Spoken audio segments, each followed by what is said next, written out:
Yahobu, Bapak Ibu Pendeta, Sinenge, Majelis dan warga Gereja Amin, ini adalah channel YouTube Sinode Gereja Amin. Karena itu, bagi yang mencintai Gereja Amin, tontonlah, subscribe, like, dan bagikan.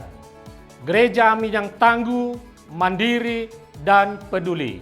Tuhan Yesus memberkati.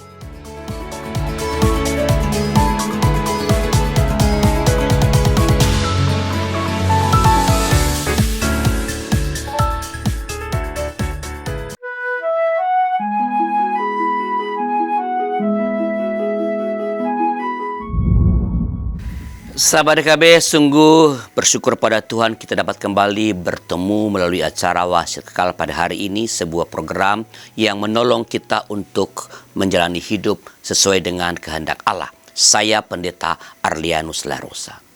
Renungan kita pada hari ini Rabu 16 April 2025 ditulis oleh rekan saya Pendeta Mungki Sasmita dari GKI Sangkras Solo dengan judul Lidah atau Telinga yang Tajam. Didasarkan pada kitab Nabi Yesaya pasal 50 ayat 4 sampai ayat 9a. Dan yang akan menjadi post permulaan kita pada hari ini adalah Yesaya pasal 50 ayat yang keempat. Sebelum kita membacanya, mari kita berdoa. Tuhan, tolong kami supaya kami dapat mendengarkan, memahami, menghayati, dan melakukan firman-Mu dalam hidup kami. Hamba-Mu pun boleh menyampaikan kepada kami dengan jelas. Dalam nama Tuhan kami Yesus Kristus. Amin. Saya akan bacakan bagi kita Yesaya 50 ayat yang keempat. Demikian firman Tuhan. Tuhan Allah telah memberikan kepadaku lidah seorang murid, supaya dengan perkataan aku dapat memberi semangat kepada orang yang letih lesu. Pagi demi pagi ia mempertajam pendengaranku untuk mendengar seperti seorang murid. Sahabat, lidah atau telinga adalah 2 dari 5 indera manusia yang sangat penting, apalagi bila berkaitan dengan relasi dengan orang lain. Sering sekali relasi antar manusia rusak karena kedua indera ini tidak digunakan dengan baik atau tidak dipergunakan secara bertanggung jawab sebagaimana mestinya. Yesaya menyatakan bahwa Allah telah memberi lidah dan telinga seorang murid. Tentu saja yang dimaksudkan tidak lain adalah murid Allah. Dan setiap murid Allah senantiasa mengarahkan telinga dan lidahnya kepada Allah. Ia mendengar apa yang Allah kehendaki. Ia juga mengucapkan segala sesuatu yang sesuai dengan kehendak Allah. Maka ia pun akan dapat menjadi penyambung lidah Allah. Sangat menarik untuk diperhatikan bahwa yang dipertajam dari seorang murid adalah pendengarannya dan bukan lidahnya. Pendengaran yang tajam artinya peka terhadap suara Allah.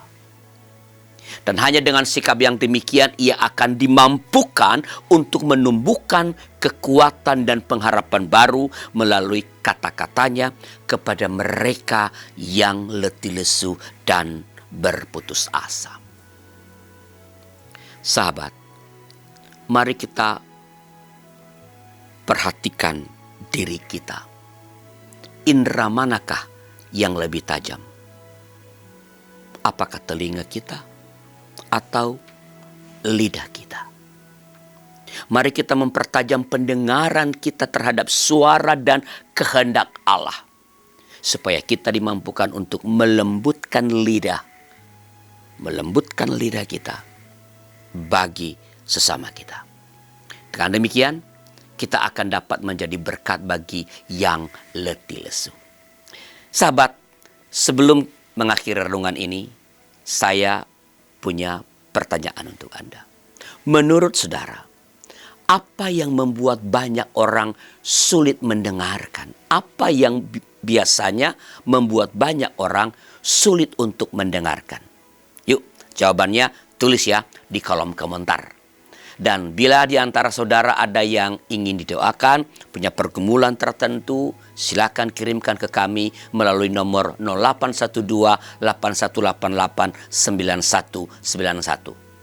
tim doa YKB akan mendoakan saudara. Mari kita berdoa. Tuhan, kami mohon Engkau menolong kami agar semakin dapat mempertajam pendengaran kami, mendengarkan kehendak-Mu, dan pada saat yang sama mendengar jerit tangis mereka yang mengalami keputusasaan, yang mengalami hal-hal yang buruk, yang mengalami hal-hal yang menyedihkan dalam hidup ini. Supaya dengan demikian, oleh telinga yang terarah kepadamu, lidah kami boleh terarah kepada sama yang memerlukan untuk memberikan mereka penghiburan, penguatan, dan bersama-sama dengan mereka mencari kehendak Allah untuk menemukan jalan keluar. Kami berdoa bagi saudara-saudara kami yang sedang dalam pergumulan hidup, secara khusus kepada mereka yang mengalami persoalan di tengah-tengah keluarga. Mereka yang mengalami keretakan relasi sebagai suami istri atau orang tua dengan anak. Ya Tuhan, jamah hati mereka, lembutkan hati mereka, beri mereka kesadaran bahwa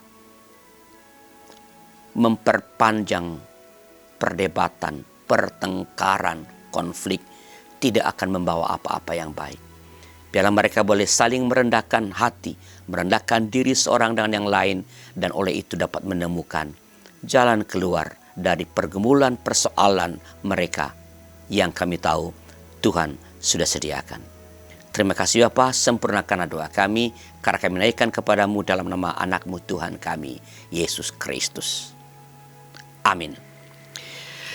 Demikian sahabat renungan kita pada hari ini. Jangan lupa subscribe, like, dan bagikan kepada sebanyak mungkin orang. Tuhan memberkati saudara.